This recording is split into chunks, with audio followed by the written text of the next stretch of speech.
मैं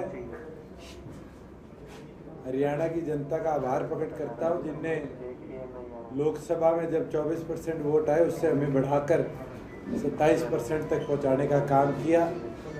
साथ के साथ उचाना की जनता का धन्यवाद करता हूं, जिन्हें मजबूती के साथ 74,500 वोट देकर अपना प्यार और आशीर्वाद देकर उस मैदान के अंदर मुझे मजबूती देने का काम किया। हार जीत तो जिंदगी का एक पहलू है। 3 महीने पहले जीतकर इस देश की सबसे बड़ी पंचायत में गया था।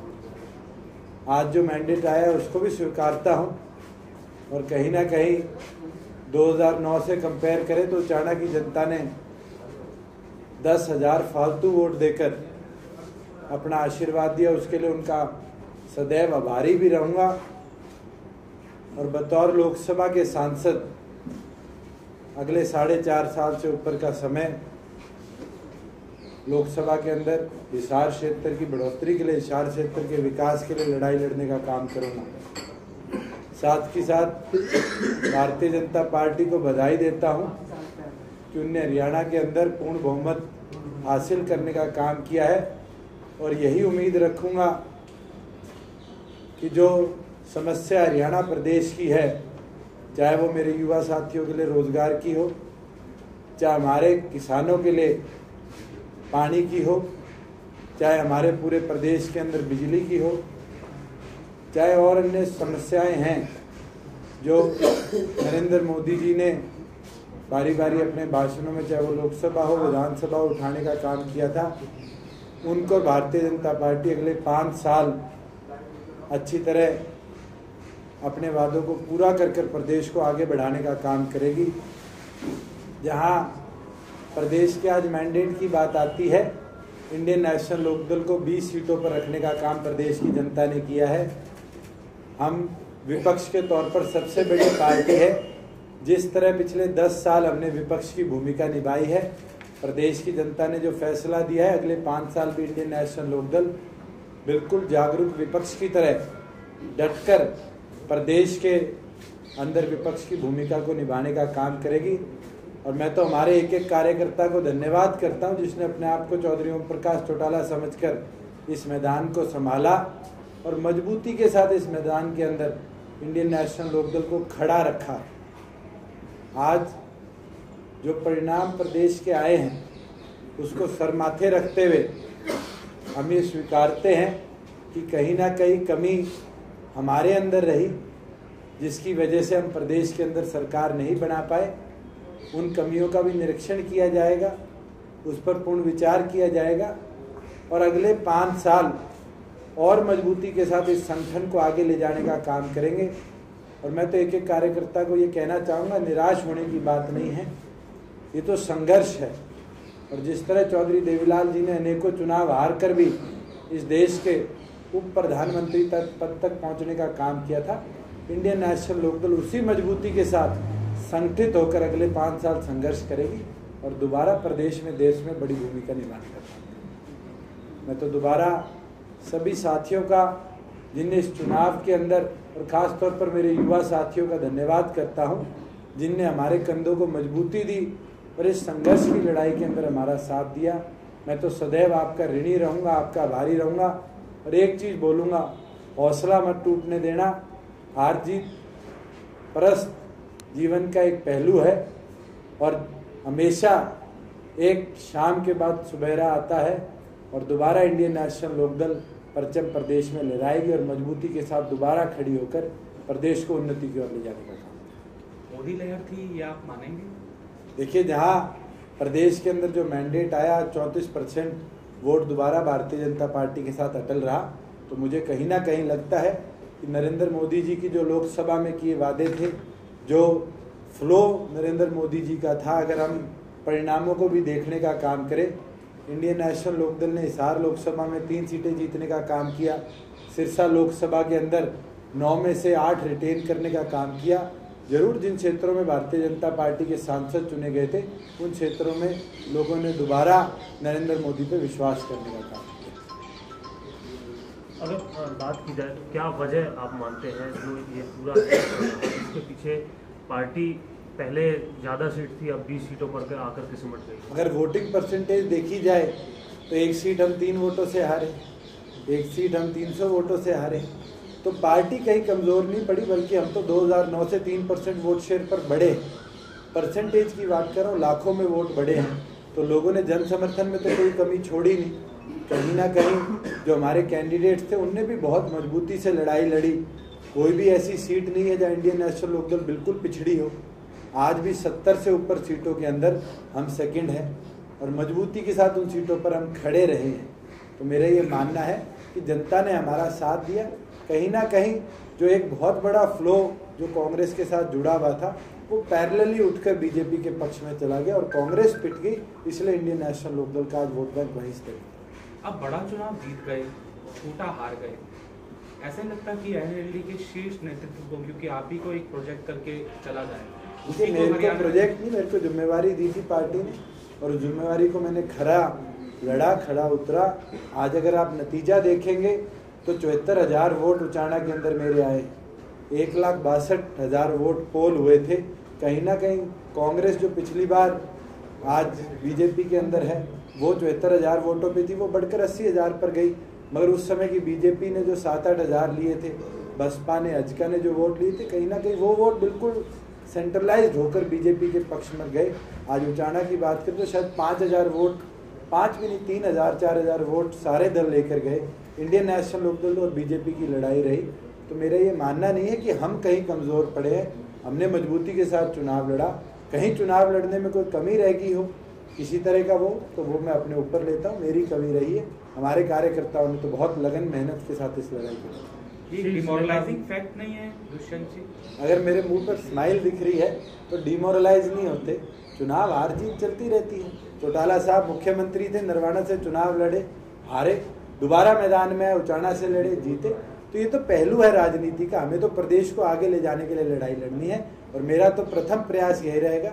जहाँ लोकसभा में आज मैं सांसद के बतौर हूँ, 5 साल अगले जो है सरकार के, उसके अंदर हिसार लोकसभा और साथ के साथ हरियाणा की लड़ाई को बड़ी अटलता से मजबूती के साथ लड़ता रहूँ।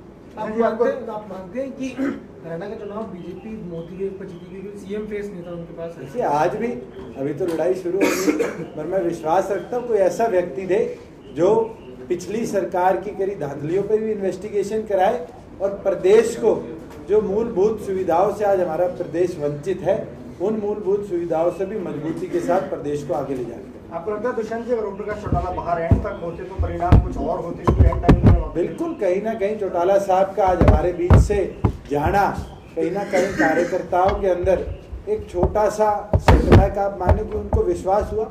हम खुद इस 4 दिन का जो प्रकरण था, मैं तो खुद उनको मिलने भी नहीं पाया उस 10 दिन 12 दिन के प्रचार के अंदर। तो कहीं ना कहीं हमें भी फील हुआ कि हम कमज़ोर हुए और जरूर अगर रीढ़ की हड्डी आपके शरीर से हटा दी जाए तो शरीर डिस्टेबलाइज होता है। और मेरा मानना है अगर चौधरी ओम प्रकाश चौटाला जी आज हमारे बीच खड़े होते तो नतीजे कहीं और होते। दुष्यंत जी, आपको यकीन है कि रॉबर्ट वाड्रा का जो मामला है उसको ये सरकार कहीं ना कहीं पूरी तरह से इन्वेस्टिगेट करेगी? देखिए, मैं तो उम्मीद रख सकता हूँ क्योंकि मोदी साहब ने बारी बारी मंचों पर ये बोला था कि न्याय दिलाया जाएगा, लुटेरों को पकड़ा जाएगा। और उम्मीद रखता हूँ आज उनकी सरकार को चलते हुए 145 दिन हुए हैं, प्रदेश में भी उनका शासन है, दोनों चीज़ें आज उनके हाथ के अंदर, इसको इन्वेस्टिगेट भी कराइए और फेयर ट्रायल के साथ जो हरियाणा की जनता की ज़मीनें हैं, जो हरियाणा की जनता का पैसा है, उसको वापस जनता के बीच में पहुँचाइए। एक बहुत अहम मुद्दा है, मोदी जी ने भी मंचों से कहा कि चौटाला साहब SYL का पानी नहीं ले पाए। आज केंद्र में बीजेपी की सरकार है, प्रदेश में बीजेपी की सरकार बन चुकी है। मैं तो उम्मीद रखूंगा, पंजाब के अंदर भी उनके गठबंधन की सरकार है, उम्मीद यही रखूंगा कि सभी मिलजुल कर, हमारा भी प्रयास रहेगा क्योंकि अकाली दल हमारे साथ हरियाणा में गठबंधन में है, हमारा प्रयास रहेगा कि हरियाणा के जो किसान है, चाहे वो महेंद्रगढ़ का हो, भिवानी का हो, चाहे उधमपुर का हो, जिस क्षेत्र के अंदर पानी की किल्लत है, SYL का जो समस्या है उसको अगले 1 साल के अंदर सुलझाकर हमारे किसानों के खेतों तक हम पानी पहुँचाएंगे। 10 साल तक मुख्यमंत्री भूपेंद्र सिंह हुड्डा रहे, अब उनके लिए आपका क्या मैसेज है? देखिए, मैं तो एक चीज़ बोलना चाहूँगा, जिस तरह उनने प्रदेश की इकोनॉमी को बर्बाद करने का काम किया है, जरूर केंद्र में और प्रदेश के अंदर दोनों तरफ भारतीय जनता पार्टी है। 10 साल हमने केंद्र में, प्रदेश में कांग्रेस देखी और उस दौरान हमारी इकॉनमी को कोई ज़्यादा फायदा नहीं पहुंचा। मोदी जी ने बड़े लच्छेदार भाषण दिए हैं, उम्मीद रखता हूं उन लच्छेदार भाषणों पर खरे उतरकर हमारी इकॉनमी को स्टेबल करने का काम नरेंद्र मोदी जी करें। अगर बात की जाए एक युवा के तौर पर, आपने और श्री विजय चौटाला ने भी साथ में नेतृत्व किया, पार्टी के साथ चले, शीर्ष नेताओं के जेल में रहने की वजह से। इस दोनों तरीकों में अगर हम बात करें, जो शीर्ष नेता जो थे और आपकी कार्यशैली में क्या कुछ अंतर रहा कि जो देखिए, मैं तो ये है वो भी कम एक चीज़ कहना चाहूँगा, हमारा एक्सपीरियंस शायद 2-2.5 साल का है।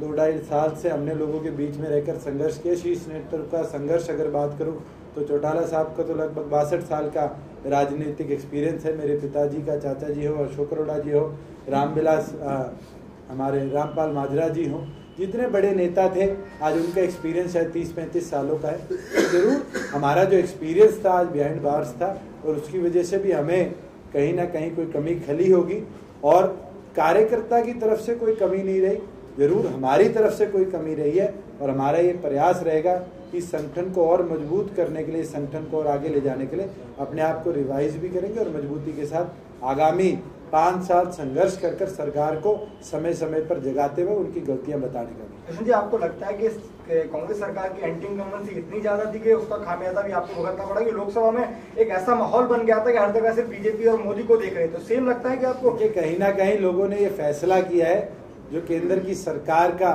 फैसला था, उस फैसले के साथ चलते हुए प्रदेश में सरकार बनाई गई, मगर प्रदेश उम्मीद बहुत ज्यादा रखता है।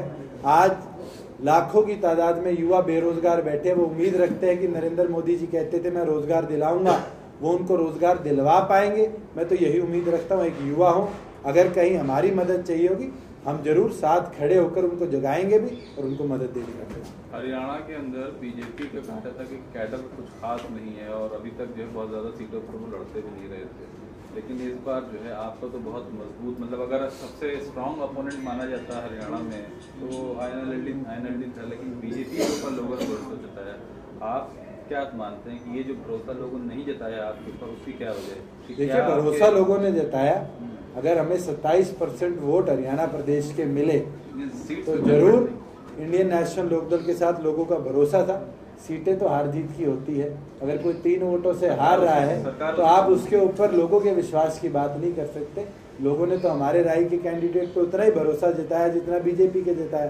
3 वोट तो इधर से उधर हो जाते हैं, शायद कई बार बटन ऊपर नीचे दब जाता है, कई बार आप वोट कास्ट करना भूल जाते हैं, तो आप उस चीज पर लोगों के भरोसे को नहीं जता सकते। आज जो मैंडेट आया है हम उसको सरमाथे रखते हैं और उम्मीद रखते हैं कि भारतीय जनता पार्टी पर जो भरोसा हरियाणा की जनता ने जताया है, भारतीय जनता पार्टी खरी उस पर उतरेगी और प्रदेश के अंदर जो क्षेत्रवाद की जो नीति थी, भेदभाव की जो नीति थी, उससे दूर उठकर प्रदेश का सभी 21 जिलों का बराबर विकास कर। ब्रांड मोदी की जीत हुई है, बीजेपी की जीत हुई है? मैं तो ये मानता हूँ कि जिस तरह ब्रांड मोदी को मार्केट किया गया, सेल किया गया, आज ब्रांड मोदी की जीत हरियाणा प्रदेश में, बीजेपी की नहीं हुई। बिल्कुल, अगर भारतीय जनता पार्टी की बात करें तो आप नेतृत्व को उठाकर देखिए, किसी एक को नेतृत्व दे देते तो मेरा मानना था ये जीत नहीं आती, नरेंद्र मोदी की। एक तरह से चुनाव से पहले जो फ्रैक्चर्ड मैंडेट्स का फायदा आपको लग रहा है कि लोगों को लगा कि नहीं, किसी की भी सरकार नहीं बनेगी तो हमें एक तरफ जाना चाहिए, इसका खामियाजा आईएनएलडी को वो देखिए, हरियाणा के अंदर तो 8 दल मैदान में थे और 8 दलों की बात करें तो कई दलों के तो अध्यक्षों की जमानत जब्त होगी, मैदान से बाहर चले गए। तो प्रदेश के अंदर तो सीधी लड़ाई इंडियन नेशनल लोकदल और भारतीय जनता पार्टी की थी 75 सीटों पर, और उन 75 सीटों पर आप नतीजे उठाकर देख लीजिए, कोई हम ज्यादा अंतर से नहीं आ रहे, हम बड़ी क्लोज फाइट के अंदर रहे। 1-2 ऐसी सीटें थी जहाँ इंडियन नेशनल लोकदल कमजोर पड़ा, भारतीय जनता पार्टी बहुत मजबूत पड़ी। इसका नतीजा है कि आज जो ये 47-48 वर्सेस 20 का जो मार्जिन आया है, हमारा यही प्रयास रहेगा कि इस नतीजे को हम जागरूकता के तौर पर लेकर आएंगे और समय समय पर भारतीय जनता पार्टी को जगाकर उनको अच्छी और स्वयं सरकार चलाने का प्रदेश में निर्देश देंगे। बहुत बहुत